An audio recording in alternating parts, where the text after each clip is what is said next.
என்னடா இது, இந்த மீனுக்கு யார் லிப்ஸ்டிக் போட்டு விட்டதுன்னு பார்க்குறீங்களா? இது லிப்ஸ்டிக் இல்லைங்க. இந்த மீனின் உதடே அப்படி தாங்க இருக்கும். அதுதான் சிவப்பு உதட்டு வவ்வால் மீன். அதன் பெயருக்கு ஏற்ப சிவப்பு உதடுகளையும் தவளை போன்ற கால்களையும் உடையது. கலப்பாகோஸ் தீவுகளின் ஆழமான நீரில் காணப்படுகின்றன. மணல் அல்லது பாறை அடிவாரத்தில் தொங்கிக் கொண்டிருக்கும். வாலை நகர்த்துவதன் மூலம் சிறிது நீந்த முடியும். இருந்த போதிலும் இந்த வவ்வால் மீன்கள் நீச்சலை விட நடைப்பயிற்சியையே விரும்புகின்றன. இதன் தலையில் ஒரு இலிசியம், அதாவது ஒரு சிறிய சதைப்பட்டுள்ள கொக்கி போன்ற பிறச்சேர்க்கை உள்ளது.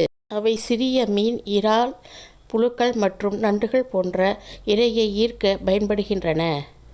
இரையை பிடிக்க முன்னும் பின்னும் நகர தங்கள் முதுகு துடுப்பை பயன்படுத்துகின்றன. இந்த சிவப்பு உதடு வவ்வால் மீன்கள் கடல் தரைப்பகுதியில் நடக்கின்றன. இந்த வவ்வால் மீன்கள் நடப்பதை மட்டுமே விரும்புகின்றன.